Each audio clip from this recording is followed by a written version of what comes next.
Il y a des pays qui subissent l'histoire et il y a des pays qui décident de l'écrire. Pendant une décennie, le Mali a subi, occupé, humilié, fragmenté, abandonné par des partenaires historiques qui lui dictaient une feuille de route sans victoire.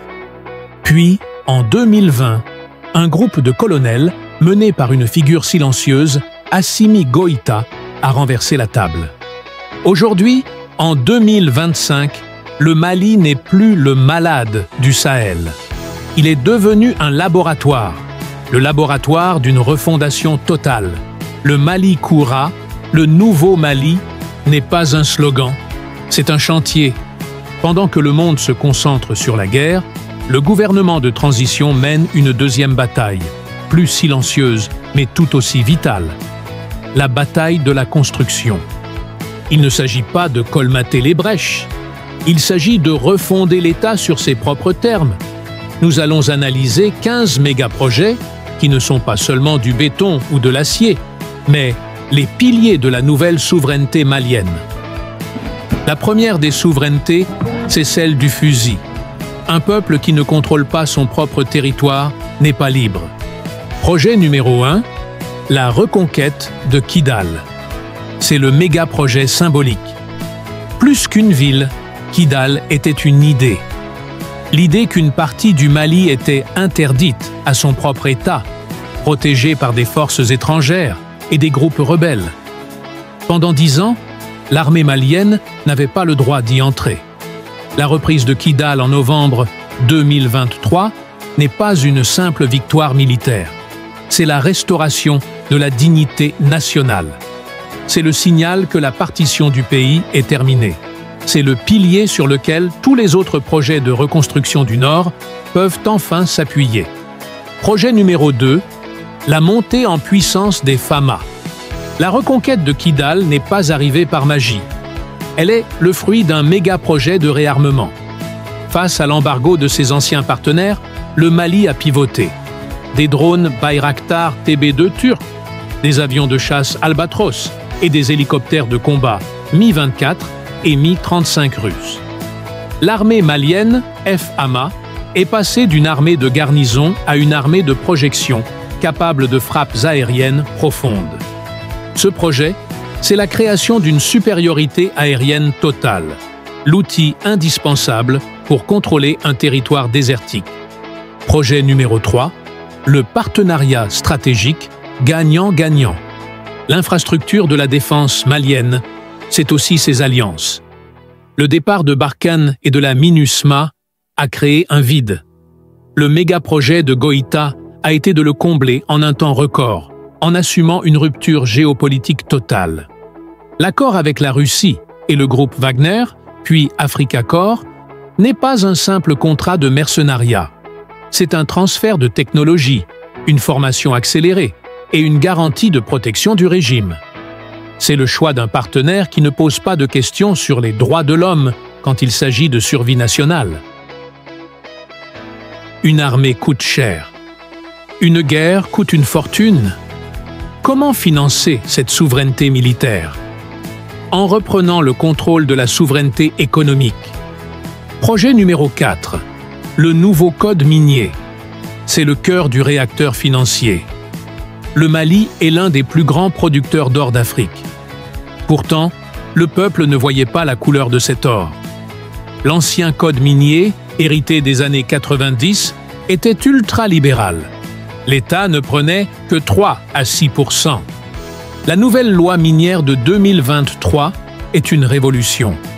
L'État peut désormais prendre jusqu'à 35% des parts dans les nouveaux projets, 10% gratuits, 20% en option d'achat, 5% pour le secteur privé local. C'est la fin du pillage légal. C'est la nationalisation des profits. C'est l'argent qui finance directement les drones et les FAMA. Projet numéro 5, la création de la SOMIN. Pour appliquer ce nouveau code, il faut un outil. L'État crée la Société malienne des mines, SOMIN, surnommée Kankou Moussa, du nom du légendaire empereur du Mali, l'homme le plus riche de tous les temps. Le symbole est puissant. La SOMINE n'est pas qu'une agence administrative. C'est le bras armé de l'État pour entrer au capital des mines, contrôler la production et, à terme, devenir un opérateur minier public.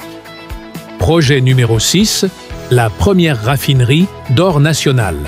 C'est la suite logique. Comme le Burkina Faso, le Mali a lancé la construction de sa propre raffinerie d'or. Pourquoi? Pour arrêter d'exporter de la roche et d'importer des lingots.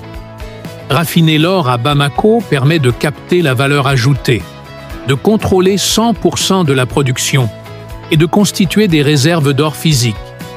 C'est l'arme ultime pour la future souveraineté monétaire. Pas d'industrie minière, pas d'usine, pas de développement, sans énergie. Le Mali est en déficit chronique. Projet numéro 7, la centrale solaire de Kati. Le 24 mai 2024, ironiquement le jour anniversaire de la rectification de la transition, le Mali lance la construction de la plus grande centrale solaire d'Afrique de l'Ouest avec Rosatom, la même entreprise russe qui gère le nucléaire. Cette centrale de 200 MW près de Bamako est un symbole. Le partenaire russe ne fournit pas seulement des hélicoptères, il fournit aussi des électrons. C'est une énergie propre, rapide à déployer pour alimenter la capitale. Projet numéro 8, la centrale thermique de Balingué. Le solaire, c'est bien, mais c'est intermittent. Pour l'industrie, il faut du lourd, du pilotable. Le projet de la nouvelle centrale thermique de Balingué, 100 MW, en partenariat avec la Russie, est le projet d'urgence. C'est l'infrastructure qui doit mettre fin au délestage, coupure de courant, qui paralyse l'économie de Bamako. Projet numéro 9, le mémorandum nucléaire. Comme ses voisins de l'AES, le Mali a signé un mémorandum avec Rosatom pour le nucléaire civil. C'est le projet du futur. C'est l'affirmation que le Mali, pays enclavé, a le droit d'accéder à la technologie la plus avancée pour garantir son indépendance énergétique à long terme. C'est une vision sur 30 ans. Contrôler le territoire, ce n'est pas seulement y avoir des soldats, c'est y faire circuler des biens et y faire pousser de la nourriture. Projet numéro 10. L'offensive agro-pastorale. C'est le projet sankariste par excellence. Le Mali, grenier de l'Afrique de l'Ouest, importe de la nourriture. Une absurdité. Le colonel Goïta a lancé une offensive agro-pastorale massive. L'objectif, l'autosuffisance alimentaire. On parle de subventions massives pour les engrais, produits par des usines locales, de sécurisation des terres agricoles par les FAMA et de la promotion du consommé local. Projet numéro 11, la route transsaharienne. C'est le méga-projet d'infrastructure qui change la carte mentale du Mali. Pendant 60 ans, le Mali a regardé vers le sud, vers les ports d'Abidjan et de Dakar.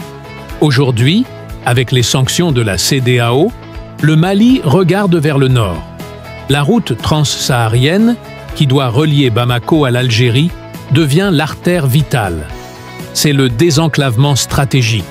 C'est le pivot vers un partenaire, l'Algérie, qui n'a jamais fermé ses frontières. Projet numéro 12. La réhabilitation du rail Bamako-Conakry. Si l'axe nord est vital, l'axe ouest est stratégique. Le vieux rêve de Sékou Touré et Modibo Keïta. Le rail Bamako-Dakar est contrôlé par des intérêts étrangers et un voisin, le Sénégal, parfois hostile. Le méga-projet est de réhabiliter le chemin de fer vers la Guinée-Conakry, partenaire de la transition. C'est l'accès à la mer 100% souverain, contrôlé par des alliés de l'AES. Projet numéro 13, le projet Mali-Koura d'urbanisme. La souveraineté, c'est aussi la dignité de l'habitat. Le gouvernement a lancé un vaste projet de construction de logements sociaux et la création d'une nouvelle ville administrative pour désengorger Bamako. C'est un projet pour la classe moyenne, pour les fonctionnaires et pour moderniser l'image de la capitale. Projet numéro 14, la nouvelle constitution, l'infrastructure politique. Adoptée en 2023, la nouvelle constitution est le logiciel du Mali-Koura. Elle renforce le pouvoir présidentiel, fait des langues nationales, comme le bambara, des langues officielles à la place du français, et grave dans le marbre la vision d'un État unitaire et laïque. C'est la rupture juridique avec l'ancien système. Projet numéro 15, l'Alliance des États du Sahel, AES. C'est le méga-projet qui chapeaute tous les autres. Le Mali, le Burkina Faso et le Niger. Ce n'est plus seulement une alliance de défense, c'est un projet de fédération, une monnaie commune, adossée à l'or, une diplomatie commune, un marché commun. L'AES est l'infrastructure géopolitique qui rend tous les autres projets, rails, routes, énergie, viables, en créant un marché de 70 millions d'habitants libérés de la tutelle de la CEDEAO. Kidal repris. L'or nationalisé, le partenaire russe installé, les routes qui pivotent vers le nord, le rail qui se tourne vers un allié, une nouvelle constitution. La liste des chantiers ouverts par le colonel Assimi Goïta est vertigineuse. C'est une rupture à tous les niveaux, militaire, économique, diplomatique et mental. Les critiques à l'Ouest parlent d'un pari dangereux, d'une fuite en avant autoritaire, d'un saut dans l'inconnu. Mais pour des millions de Maliens, fatigués de 10 ans de chaos et d'humiliation, c'est peut-être la première fois depuis Modibo Keïta qu'un projet endogène leur est proposé. Le Mali Koura n'est pas un rêve. C'est un chantier financé par l'or, défendu par les drones et cimenté par une fierté retrouvée. Le Mali a décidé de redevenir l'empire qu'il fut, non plus par la conquête, mais par la construction.